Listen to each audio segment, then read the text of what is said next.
Hi there, this is GMcCleary. I'm doing another character profile on Gunnery Chief Ashley Williams, who is going to be known in the first one, Operational Chief in the second one, and Second Lieutenant or First Lieutenant in the third one. I have to say, I'm one of probably the few people that killed Ash on Vermire repeatedly, because romantically, I mean, you just don't feel it. I mean, to me anyway. She's always saying she's not good enough for anybody or the alliance or something like that, but she's judging what her grandfather has done as if it was her own actions she was trying to redeem, but not her own. She was trying to redeem her family, but not herself. And it wasn't really a serious crime. He was willing to save face for humanity in order to save his men and women, the men and women under his command, not to mention the countless civilians involved. And if the Alliance took action, like they are supposed to usually, then she wouldn't be in that mess. Granted, my character was, welcomed back and was offered a chance in life instead of working the server, so I do it, hands down. But this Alliance isn't really, it was militarily in the past, but mostly it's now politics. It's mostly controlled by the Alliance Parliament instead of the Alliance's Joint Military Council. With that being said, Ash's character really would be kind of like a Dirty Harry. I mean, sure you like her actions and what she does, but she doesn't really fit into the galaxy, and she isn't really willing to change, or the galaxy isn't willing to change, whatever you want to put it. She's always goes with the mentality Earth is being attacked, humanity is being attacked, therefore humanity must do this alone kind of thing. Like standing up for oneself, just standing alone. In which case it'll be hard to get to her that, how you're supposed to do it. But another reason why I didn't let Ash live in the first one, as my character anyway, is if you're not romantic, if my character got romantically involved with Caden or Ash, and I saved them, that would make me feel kind of bad. It's like I saved the person my character would love instead of those I appreciate. But Ash is just, granted, I can see why everybody would choose Ash. She's a fine looking woman with a jar head. That's a jar head. I mean, what guy wouldn't want that? She also wants to protect her family, her family's sense of honor, and her religious point of views was kind of interesting, and her sense of poetry, always roaming the hungry heart, much of I seen and known, like Hemingway and the Termisons, it's good stuff.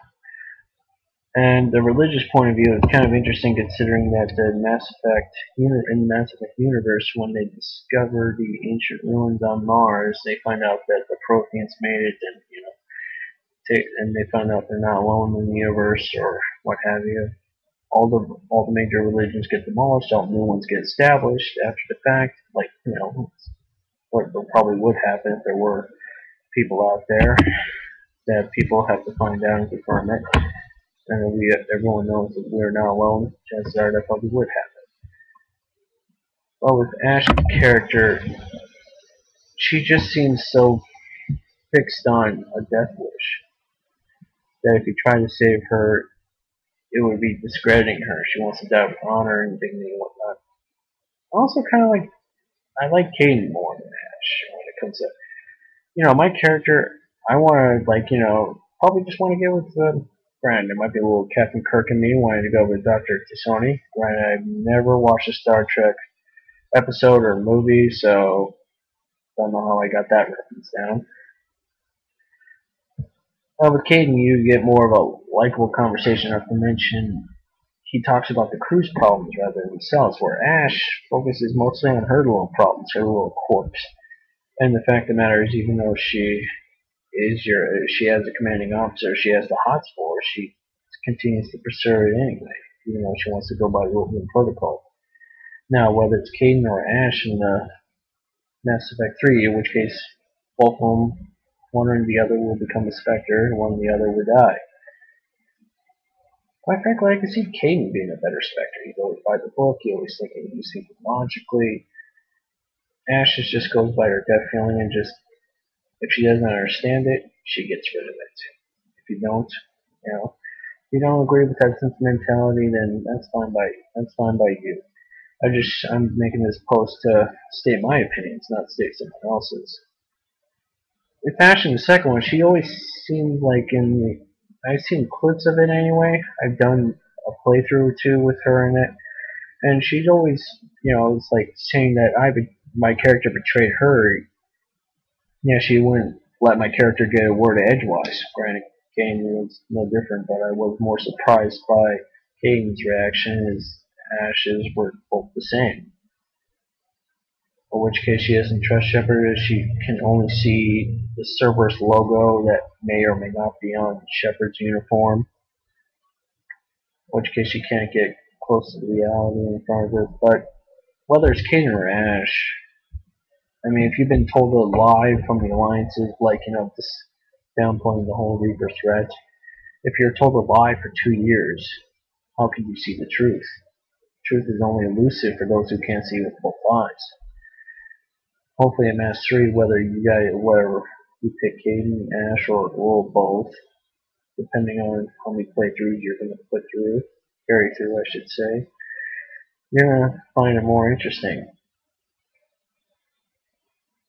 Whether or not you have Ash as a romance and you shack up with Miranda or Tally or Jack or whoever, or even Kelly, don't know why people would pick her. It would be kind of interesting considering she'd probably lose it at the last moment, at the worst possible moment to bring up that love triangle thing. And she would probably say she was sorry, I apologize, I didn't mean it, okay, forgive me, Shepard. Anyway, with Ash's character, I would rather have a fellow Spectre that is a bit more open-minded, not so a bit more, not so human-centric, so to speak. I mean, actually, I am kind of nervous about Mass Effect 3 because when you meet Spectre, whether that's Caden or Ash, your track record when it comes to meeting Spectres face to face hasn't gone well. In fact, every time you meet a Spectre face to face, they die within 24 hours upon meeting them. Nihilus, you met him on the Normandy. Within a couple hours, he ended up dead on Eden Prime. You met Saren on Vermeer. Several hours later, he ended up dead on the Citadel, whether from suicide or you killing him is up to the character. And then there's a seer, in which case you have to kill her in which case you meet her, says, hey, I'm investigating Liara's disappearance too. She ended up trying to kill her, in which case you can't take it. You can't try to kill my friend and or like romance, and I'll kill you. In which case you end up killing her. So hopefully you don't like witness the death of your friend and fellow Spectre or end up killing him. But with that being said, in Mass Effect 2, it is possible for all your squad mates to survive. It's also possible all your squad mates can die. Hopefully, though, BioWare will continue that trend. As long as it's possible for all squad members and all crew members to survive, I'll buy the game flat out because the more people you save, the better outcome it will have for you. And it's almost 10, and I think Ashley is going to be a full-time squad member, and since she's a Spectre like you, in which case she has equal rank, in which case you're going to treat her like an equal, in which case hopefully she'll respond with it. The real problem is whether or not you shacked up with her, then shacked up with somebody else. Now that could get awkward really quick, or really slow, depending on the circumstances. This is GMcCleary saying bye there.